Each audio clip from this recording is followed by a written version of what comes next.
नमस्कार, आप देख रहे हैं व्हाइट पेपर। मैं हूं आपके साथ आशा सरमाल। चलिए शुरुआत करते हैं व्हाइट पेपर की बड़ी खबर के साथ ही शुरुआत करते चले, बताते चले कि टीएमसी का कुनबा अब आप देखिए खतरे में आ गया है। पश्चिम बंगाल के अंदर टीएमसी को लेकर लगातार घमासान मच गया है। ममता बनर्जी के 28 में से 21 सांसद भी टीएमसी को छोड़ सकते हैं। 20 पर लगातार आप देखिए किस तरह से खबरें गश्त कर रही हैं, लेकिन टीएमसी का कुनबा ये कहा जा रहा है कि खत्म हो सकता है। कि जानकारों की तरफ से कहा जा रहा है सीएम शुभेंदु के साथ भाजपा बंगाल प्रभारी भी मिले हैं, उन्होंने मुलाकात की है।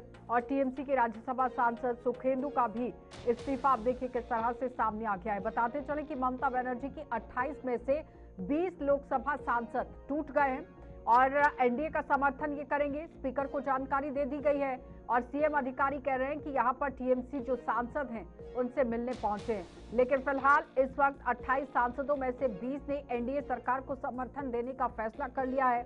और साथ ही बताते चले कि सांसद और टीएमसी की पूर्व नेता काकोली घोष यहाँ दस्तीदार ने भी सोमवार को ये दावा किया था कि आज आप देखिए किस तरह से सांसदों ने एनडीए को समर्थन देने की जानकारी लोकसभा के स्पीकर ओम बिरला को दे दी है। पत्र में टीएमसी से बागी यहाँ पर जो सांसद है, टीएमसी के जो बागी सांसद हैं उन्होंने अलग बैठने की बात कह दी। और टीएमसी के जो सांसद शताब्दी राय हैं उनके घर पर बागी सांसदों की बैठक हुई। और उसके बाद आपने देखा कि किस तरह से यहाँ पर पहले से ही 11 सांसदों ने सोमवार दोपहर केंद्रीय मंत्री और बीजेपी के बंगाल प्रभारी भूपेंद्र यादव के घर पर मीटिंग हुई। उन्होंने मीटिंग की और उसके बाद शुभेंदु अधिकारी से मिलने पहुंच गए। और फिर लोकसभा में टीएमसी के अभी 28 और राज्यसभा में 13 सांसद हैं। तो इससे पहले 3 जून को भी बंगाल में 80 में से 58 विधायक अलग गुट बना चुके हैं। और इन गुट की वजह से आप देखिए टीएमसी पूरी तरह से बिखरती चल रही जा रही है। यानी कि जिस तरह से 2 गुट अब टीएमसी के हो चुके हैं, एक गुट ममता बनर्जी का है और दूसरा गुट आप देखिए किस तरह से ऋतव्रत का भी माना गया। तो जाहिर तौर पर उन्हें नेता बनाया गया है। तो टीएमसी के सांसदों की बैठक भी हुई थी, देर रात की तस्वीरें भी कुछ सामने आई थी, लेकिन अहम जो वजहें बताई गई थी वो ये कहा गया कि ये शासन बड़े पैमाने पर बेलगाम हो चुका है, भ्रष्टाचार हो रहा है, महिलाओं के खिलाफ अत्याचार हुआ है, स्वास्थ्य, शिक्षा, उद्योग, कानपुर जो कानून व्यवस्था है, रोजगार जैसे क्षेत्र है बुरी तरह से प्रभावित हो गए हैं।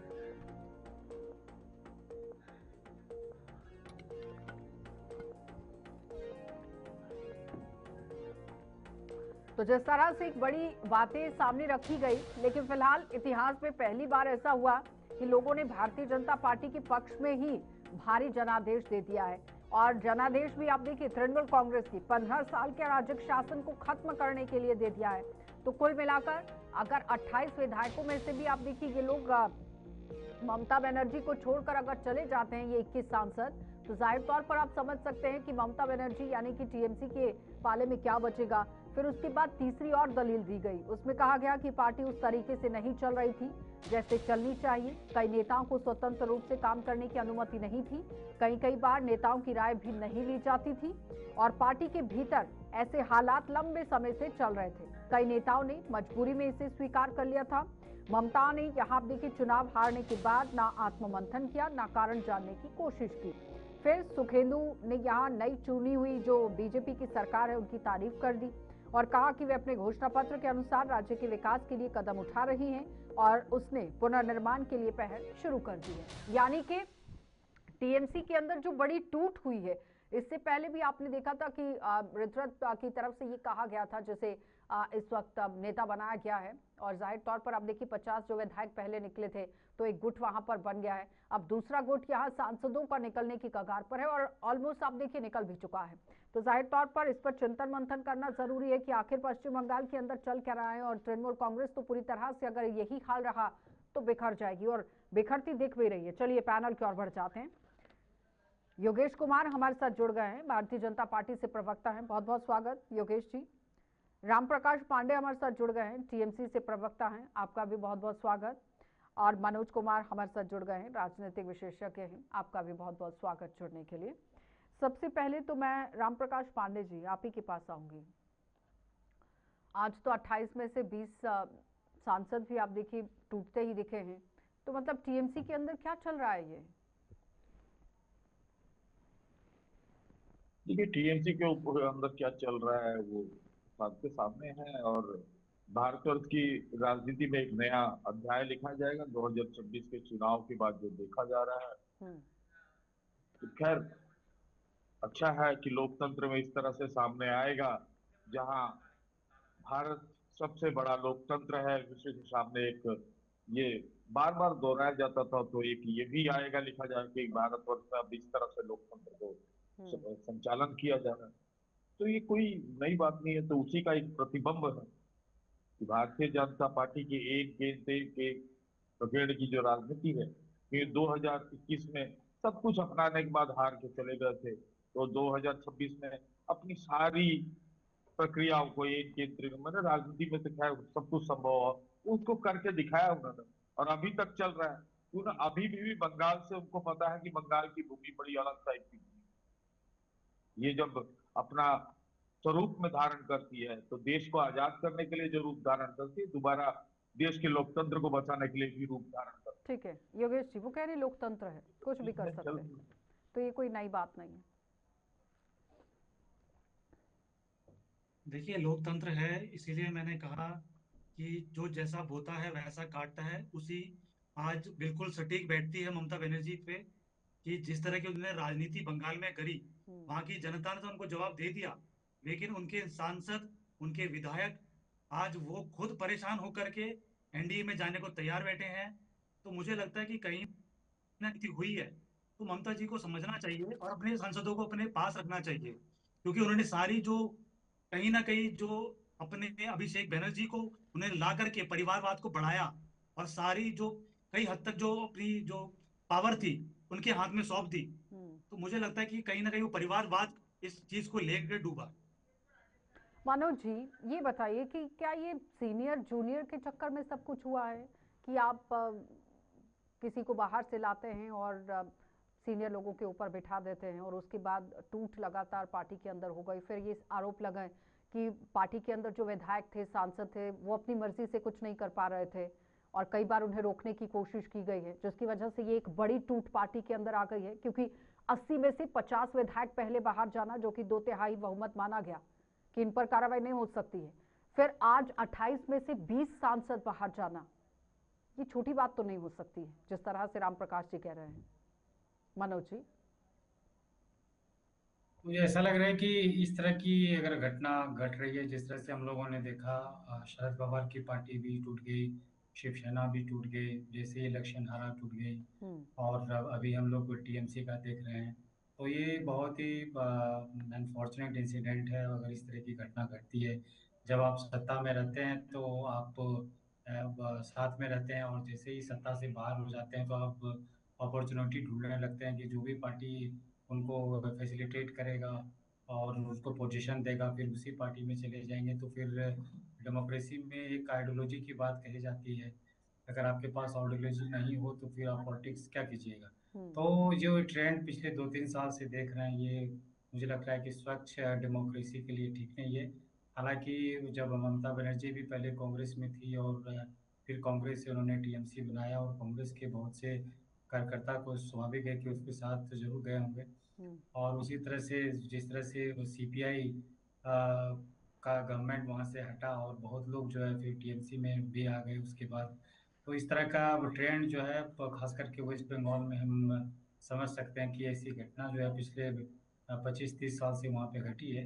लेकिन जो रैम्पेंट वे में हम लोग देख रहे हैं, खास करके महाराष्ट्र में जो घटना घटी है, हम्म। और जो जिसने पार्टी बनाया उसी को छोड़ करके अगर सभी लोग भागने लगे, अगर हम टीएमसी की भी अब बात करें हम्म। तो जो भी एमपी जीते, चाहे जो भी एमएलए जीते, वो ममता बनर्जी के नाम से ही जीते थे। और पर अगर मान लिया ये जाए भी कहा सरकार गया किसी कि तरह दल से, बदल का कानून लगेगा और साफ कह दिया गया कि नहीं लग सकता है, 2/3 बहुमत है उनके पास, कैसे लगेगा। और फिर रामप्रकाश पांडे कह रहे हैं कि लोकतंत्र है, कुछ भी हो सकता है। लोकतंत्र अभी है कि पहले लोकतंत्र था? अगर पहले था तो आज ये कार्रवाई नहीं होनी चाहिए थी, क्या वाकई में आज लोकतंत्र है? तो ये कई तरह के सवाल आ जाते हैं फिर। मनोज जी। इस तरह का वो लोकतंत्र इंडिया में कभी नहीं देखा गया था, पहली बार हम लोग खुलेआम इस तरह से हम देख रहे हैं। पिछले 2-3 साल से हम खुलेआम देख रहे हैं हम्म। कि जिसने पार्टी बनाया और वो प्रमुख रहे, करीब 10-15 साल से इंडियन पॉलिटिक्स में उनका बहुत ही योगदान रहा, बहुत ही वर्चस्व रूप में उन्होंने काम किया। और जिस तरह से सरकार में किसी तरह से अगर नहीं बना पाया वहाँ पे, तो हम लोगों ने देखा कि शिवसेना की सरकार थी और किस तरह से वहाँ पे गिर गया। तो ये ट्रेंड जो है बहुत ही दुर्भाग्यपूर्ण है। और कुछ न कुछ जो है जरूर सामने आना राम चाहिए प्रकाश कि पांडे किस जी, तरह से आवाज आ रही है क्या मेरी? रेक्टिफिकेशन किया है। राम प्रकाश पांडे, आवाज आ रही है? पांडे जी हैं क्या हमारे साथ? राम जी प्रकाश मैम। जी, आवाज आ रही है? राम प्रकाश जी, ये 3 बड़े झटके टीएमसी को। 80 में से 58 विधायक अलग गुट बना गए, 3 जून का ये मामला। फिर 8 जून को दोबारा से 28 सांसदों में से यहाँ 20 सांसद एनडीए को सीधा सीधा समर्थन करते हैं, और अभी 13 सांसद हैं जो 12 की स्थिति स्पष्ट नहीं हो पा रही है कि वो किसके साथ हैं। और अगर वो भी एनडीए की तरफ चले जाते हैं तो फिर तो पार्टी का तो बुरा हाल है। राम प्रकाश जी, है कि नहीं? राम प्रकाश पांडे जी, मनोज जी इस पर जब, हाँ बोलिए राम प्रकाश पांडे जी, मेरा सवाल सुन लिया आपने?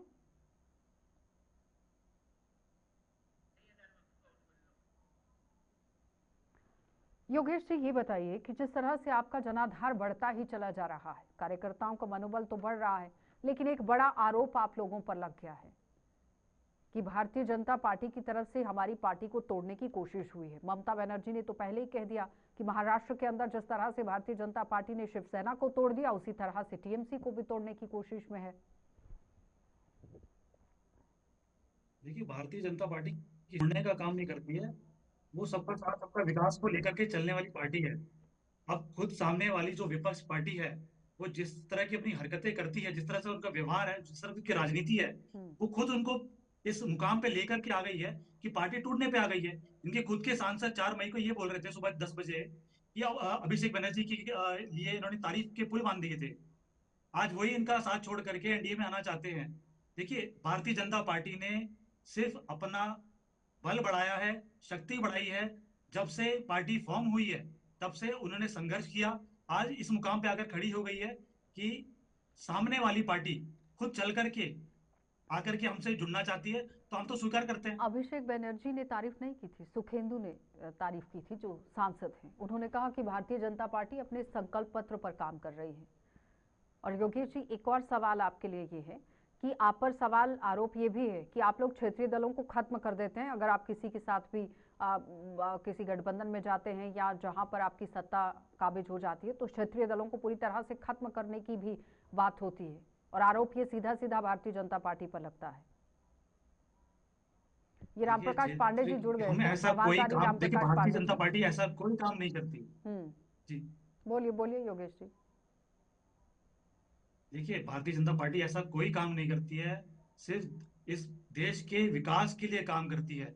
ये आरोप विपक्ष हमेशा शुरू से लगाता आया है, कभी वोट बैंक की राजनीति को लेकर के, कभी वहां के रीजनल टॉपिक्स को उठा करके। तो मुझे लगता है कि भारतीय जनता पार्टी जिस तरह से काम करती है, तो वो विपक्ष सामने वाला उसको पचा नहीं पाता है, और हार के वजह उसको फिर क्या नाम है, ये भारतीय जनता पार्टी पर डाल देता है। ठीक है जी। मनोज जी, जिस तरह से रामप्रकाश पांडे की तरफ से कहा गया कि ये कोई नई बात नहीं है, लेकिन योगेश जी कह रहे हैं कि भारतीय जनता पार्टी जिस तरह से काम करती है, अपने कार्यकर्ताओं का मनोबल बढ़ाती है, उसकी वजह से लोग पार्टी को ज्वाइन करने की कोशिश करते हैं। और एक सवाल ये भी था कि दबाने की कोशिश हो रही थी टीएमसी के अंदर, सुना नहीं जा रहा था, कानून व्यवस्था सही नहीं चल रही थी, स्वास्थ्य को लेकर काम नहीं हो रहा था, मुद्दों पर जिस तरह से बातचीत होनी चाहिए थी उस पर एक बार भी सहमति नहीं बन पा रही थी टीएमसी के अंदर। अनम्यूट कीजिए।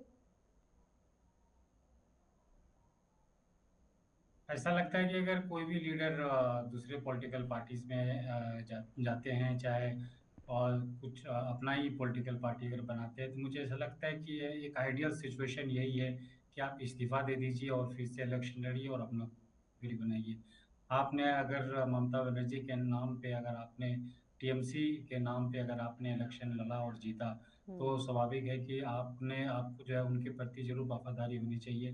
हालांकि सुप्रीम कोर्ट का भी एक इस तरह का रूलिंग है कि जो उसने पार्टी बनाया उसका ही मान्यता रहेगा। कोई दूसरे आदमी का अगर वो क्लेम करता है कि मेरे पास इतना है और तो जो जिसने पार्टी बनाया उसी का पार्टी खत्म हो जाएगा, ऐसी बात नहीं होगी। तो ऐसा लग रहा है कि अभी जिस तरह से हम लोग एक परिपाटी भी हम देख रहे हैं कि भारतीय जनता पार्टी का जो एक रहा है कि ईडी सीबीआई जिस तरह से ओपोजिशन वाले भी एलिगेशन लगाते हैं कि ओपोजिशन लीडर्स के प्रति जो है तुरंत जांच बैठ जाता है, तुरंत अरेस्ट भी हो जाता है और बहुत से ऐसे लीडर हैं वो जेल में भी चले जाते हैं, इलेक्शन के पहले भी चले जाते हैं। तो एक डर का भी भावना जो है वो जरूर रहता है एमएलएस के बीच में जो ओपोजिशन के रहते हैं, इस लेकर के भी उनका ये रहता है कि चलो अब जेल क्यों जाएं।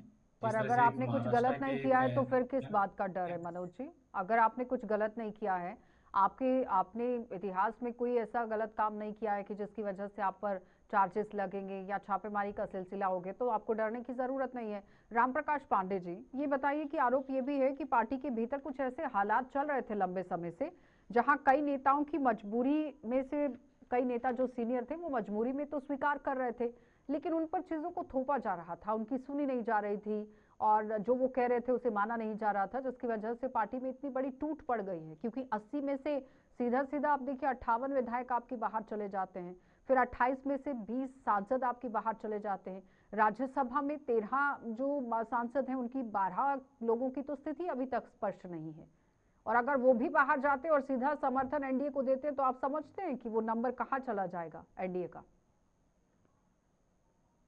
राम प्रकाश देखिए, पांडे। विधानसभा का चुनाव हुआ, जब नॉमिनेशन फिलअप हुआ तो उस समय सारे करके कि ममता बनर्जी का बार बार बोला गया, हर मंच से बोला गया कि 294 सीट पर ही ममता बनर्जी लड़ रही है। तो मैं जो विधायक जो टिकट ले रहा था, जब ये बोल रहा था कि जब तो वो क्या उसने तुम्हें समझ नहीं आया कि मैं किस चेहरे को दिखा रहा हूँ। यहाँ नैतिकता को देखे और देश, यहाँ पर मैं देश को लेके भी बोलना चाहूंगा कि भारतवर्ष में अगर राजनीति हो रही है। बोलिए बोलिए राम प्रकाश पांडे जी। ठीक है मनोज जी, ये बताइए, वो कह रहे हैं कि राजनीति को लेकर इस तरह से सवाल नहीं होना चाहिए, लेकिन सुखेंदु की जो बात है, काफी हद तक जो विधायकों के नेता बनाए गए हैं रितप्रत, वो कह रहे हैं कि बहुत हद तक वो सही है, क्योंकि उन्होंने कहा कि सत्ता का नशा तो टीएमसी के सर पर इस तरह से चढ़ गया था कि उन्हें लगने लगा था कि दुनिया में कोई और है ही नहीं। मुझे ऐसा लगता है कि पहले अपने पार्टी लीडर्स के बीच में जरूर बात करनी चाहिए, क्या इश्यूज था, कैसे किस तरह से जैसे एक डिजास्टर हम बोल सकते हैं कि जो कॉन्फिडेंस जिस तरह से टीएमसी थी कि पूर्ण बहुमत की सरकार वो बनाएंगे और जिस तरह से लगभग 80 पे वो सिमट गए, तो मुझे ऐसा लग रहा है कि सभी जो भी जीते हुए कैंडिडेट थे चाहे एमपी थे, पहले एक डिस्कशन करना चाहिए कि एक्चुअली क्या हुआ और पार्टी को कैसे हम स्ट्रेंथन कर सकते हैं। ये सब ना करते हुए सीधा जो है पड़ला जो है पलट जाना और सीधे सीधे एलिगेशन लगाना कि जब मैं था तो हमारे साथ हरासमेंट होता था, जब मैं था तो मुझे काम करने नहीं दिया जाता था, ये मुझे लग रहा है कि एक्सक्यूज है और इसको कुछ नहीं कहा जा सकता है। जब आप पब्लिक, इसका मतलब ये है कि आपने लास्ट टेन्योर पे जब आपने रिप्रेजेंटेटिव थे तो आपने लोगों को चीट किया, क्योंकि आपने जो भी प्रोमिसेस लोगों को किया था, आपने भले ही पार्टी के दबाव में चाहे ठीक है लीडरशिप रामप्रकाश के पांडे दबाव जी, में काम एक नहीं और कर बड़ी पाए। बात है, उन्होंने कहा कि हार के बाद आप लोगों ने आत्ममंथन भी नहीं किया कि आखिर हार की वजह क्या है, उस पर भी बैठकर चर्चा नहीं की। ममता बनर्जी ने कारण जानने की कोशिश नहीं की कि आखिर इतनी बड़ी हार कैसे हो गई। देखिए, मंथन तो अवश्य होता है, इसके बाद होता है जब वहां पर बैठा था कि विरोधी दल का नेता चुना जाए, उसके बाद क्या करके वो सीआईडी के पास जाता है, प्रश्न सीधा होते कि घूम फिर के राजनीति को एक ऐसे दायरे में ला गया, विशेषकर तृणमूल कांग्रेस को, ममता बनर्जी को, कि जैसे टोटल की एक एजेंसी द्वारा जाए, हर प्रशासन जो है हैकल कर लिया जाए, हाईजैकिंग टाइप से। तो वहां पर विधायकों ने अपना एक और उदाहरण कर दिया कि हमारे सिग्नेचर की कई चीजें आई, मतलब आश्चर्यजनक वाली चीजें कि भारत की राजनीति में प्रथम बार इस तरह का अध्याय देखा जा रहा है कि ये चल रहा है। और नैतिकता पर ये जो मैसेज जो जाएगा उसके कि महाराष्ट्र, मध्य प्रदेश, उसके बाद अब पश्चिम बंगाल, तो ये मैसेज भी बहुत अच्छा जाएगा विदेशों में कि भारतवर्ष में दूसरे दलों को कैसे बिगाड़ दिया जाए। पर अगर वो लोग तोड़ आपकी दिया पार्टी था। के साथ तो जुड़े ये थे तो देश का भी धार्मिक अच्छा नहीं, श- देखिए ना, नींव जहां पर रामप्रकाश नहीं, मैं पांडे तो जी, यही ये थोड़ा सा समझना पड़ेगा ना कि नींव अगर कमजोर होती है तो ही इमारत हिलती है। अगर नींव आपकी मजबूत होती तो आपके सांसदों को कोई हिला नहीं सकता था। और फिर जो सांसदों की तरफ से वैलिड पॉइंट रखे गए कि पार्टी के अंदर सुना नहीं गया, जूनियर्स को सीनियर बना दिया गया, आत्ममंथन नहीं किया गया, हार की कोशिश जानने की ये नहीं हुई कि आखिर क्यों हुई आशा है। जी 2021 में जब दल जीत के आया था, हम्म। आशा जी मैं ये बोलूंगा 2021 में जब दल जीत के आया था उस समय पार्टी का सब कुछ है। हाँ। अभी मैंडेट अलग मिल गया तो वो सारा कुछ ही गलत हो गया। और जब तक वो ठीक है शासन में कुछ ही आ गया। तो मैं तो बोलूंगा हर राजनीतिक दल को भी सोचने की जरूरत पड़ जा रही है कि हमारी छवि, जहां देशभक्ति की छवि हम हर जगह दिखाते हैं, हमारे लोकतंत्र की छवि विदेशों में क्या चाहिए। ठीक है योगेश जी, वो कह रहे हैं कि इसी यहाँ तो समय में बड़ी ऐसा क्यों हुआ, प्रश्नवाचक है और बहुत अच्छा 2021 हो में रहा है ऐसा जो क्यों नहीं हो रहा हुआ? है उस वक्त ये लोग स्वागत हमारे करने पास लायक बैठे चीज हुए है। थे, टीएमसी के साथ बैठे हुए थे, और आज 2026 में ये आप ही लोगों को समर्थन देने की कोशिश कर रहे हैं, तो इसमें समझना पड़ेगा। देखिए, मुझे कहीं ना कहीं ऐसा लगता है कि पार्टी के अंदर सांसदों पे दबाव था, क्योंकि परिवारवाद जिस तरह से शुरू हुआ और सांसदों को, विधायकों को अनसुना करना, उनका किसी बात पे ना मानना, क्या पार्टी की, चक्कर है देखिए, वो? पार्टियों में हार जीत होती रहती है। और ऐसी हार होने के बाद सांसदों का छोड़ करके चले जाना, ये एक बहुत बड़ा एक मुद्दा होता है कि सीधा उन्होंने पार्टी के नेता को ही छोड़ दिया और किसी दूसरी पार्टी में जाने को तैयार बैठे हैं। तो मुझे लगता है कि पार्टी अच्छा में कहीं ना कहीं मनोज दबाव जी, था। ये बताइए कि इन और सब से एनडीए का क्या फायदा है? क्योंकि जो मैं यहाँ पर फिगर देख रही हूँ, सीधा सीधा जो आरक्षण बिल है जो पास नहीं करा पा रही थी सरकार, वो तो अपने बहुमत से करा पाएगी, क्योंकि 543 सांसदों की यहाँ पर आप देखिए कुल लोकसभा है, और 293 सांसद तो पहले ही एनडीए के पास हैं, और 20 सांसद अगर समर्थन अपना दे देते हैं टीएमसी के, तो यहाँ पर 313 हो जाती है इनकी फिगर। और फिर यहाँ जो आप देखिए महिला आरक्षण बिल जिस तरह से ये पास कराने की बात हो रही थी, फिर परिसीमेंट से जुड़े हुए मुद्दे थे, तो इन तमाम मुद्दों को लेकर अगर सरकार दोबारा से लोकसभा में आती है तो आसानी हो जाएगी उनके लिए। क्या कहते हैं आप मनोज जी? हम स्वाभाविक है कि नंबर जरूर बढ़ेगा, और अगर सब लोग आ जाएंगे। अब ये देखना है कि क्या भारतीय जनता पार्टी जितने भी सपोर्ट करते हैं, और पूर्ण बहुमत अगर लोकसभा और राज्यसभा में होता है जिस तरह से वो सोच रहे थे, और जिस तरह से हम लोगों ने देखा कि बिल को वो अमेंडमेंट करना चाह रहे थे, महिला जो बिल थी था 33% वाला। अब ये देखना है, अब तो बहुत जो है भारतीय जनता पार्टी में क्या वो कर पाएगी, वो आप नहीं, क्यों उनको नहीं कर जरूर पाएगी? आगे देखिए आके ना, बोलना चाहिए। 18 अप्रैल को जो परिसीमन बिल हुआ और उस पर जब वोटिंग हुई तो बिल के पक्ष में 298 वोट पड़े थे, और पास कराने के लिए आपको 352 वोट चाहिए थे, जिसमें आपको सिर्फ 52 वोट से ये बिल गिर गया था। और अगर ये टीएमसी के 20 सांसद जुड़ जाते हैं एनडीए के साथ, तो फिर ये 2/3 बहुमत के साथ 32 सांसदों को लेकर आ जाते हैं। तो 32 सांसदों की आपको जरूरत पड़ती है, तो 2/3 अगर बहुमत आपके पास आ जाता है तो सीधा सीधा एनडीए का तो पलड़ा लोकसभा में और भारी हो जाएगा। नॉर्मली हम लोग देखते हैं कि वो वुमेन रिजर्वेशन बिल पे जो है पॉलिटिक्स ही रहा है पिछले 30-40 साल से। हम लोग देख रहे हैं कि कोई पॉलिटिकल पार्टीज का स्ट्रिक्टली जो है इंटेंशन नहीं रहा है कि इसको लागू किया जाए। अगर भारतीय जनता पार्टी अगर इसको बिल पास करा लेती है और इम्प्लीमेंट भी कर पाती है, ये भी सबसे बड़ी बात है। क्योंकि जिस तरह से हम लोगों ने देखा, पास तो ये 2022 में ही हो गया था, लेकिन इम्प्लीमेंटेशन के नाम पे जो है इसको एक्सटेंड किया जा रहा था। तो अगर पास हो जाता है और इम्प्लीमेंट हो जाता है, तभी हम लोग मान सकते हैं कि सभी पॉलिटिकल पार्टी, खास करके भारतीय योगेश जनता जी, पार्टी, इसको रामप्रकाश पांडे ने फ्रेंडली ले सकती एक सवाल उन्होंने छोड़ दिया था। उन्होंने कहा कि अगर पार्टी के अंदर सुनी नहीं जा रही थी, परेशानी थी, तो 2021 में जब सरकार आई थी उस वक्त क्यों नहीं परेशानी हुई? जब वो लोग सत्ता में थे उस वक्त बगावी सुर होने चाहिए थे, उस वक्त खड़ा होना चाहिए था विधायकों को, सांसदों को। आज क्यों? बिल्कुल होना चाहिए था, लेकिन अब जी पार्टी की बात है तो वो तो वही अच्छे से बता सकते हैं कि क्या वजह रही। लेकिन नहीं, वो मैं तो तो फिर भी आरोप यही आप पर कहूंगा लगा कि रहे हैं ना कि मैं तो आप लोगों ने जिस तरह से महाराष्ट्र के अंदर पार्टी को तोड़ दिया, इस तरह से यहाँ पर भी कार्रवाई हो रही है, उस पर देखिए, बोलिए। भारतीय जनता पार्टी किसी भी पार्टी को तोड़ने का काम नहीं करती है। देखिए, ये शुरू से रहा है कि कमजोर हमेशा बल के पास जाता है।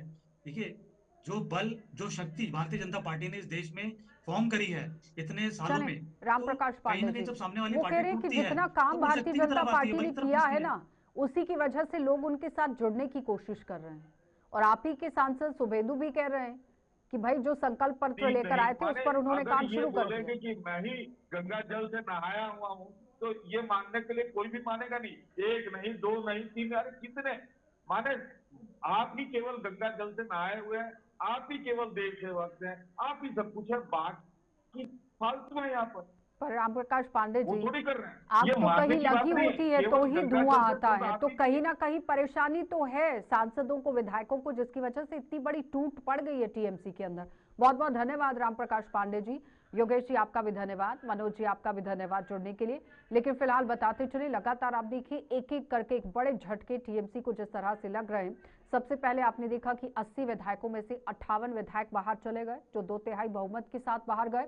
फिर उसके बाद 28 के साथ आपने देखा कि सांसदों से अब यहाँ 20 सांसद जो है वो बाहर चले गए और सीधा सीधा समर्थन एनडीए को। लेकिन राज्यसभा के भी 13 सांसदों में से 12 की स्थिति स्पष्ट नहीं है, और अगर वो भी बाहर चले जाते हैं तो आप समझ सकते हैं कि एनडीए का पलड़ा पूरी तरह से भारी हो जाएगा। और लोकसभा में जो 2/3 बहुमत उनको चाहिए वो भारतीय जनता पार्टी और एनडीए मिलकर अपने पास रख लेगी। अब देखना ये होगा कि आने वाली परिस्थितियां क्या बनती हैं। कार्यक्रम में इतना ही, इजाजत दीजिए, नमस्कार।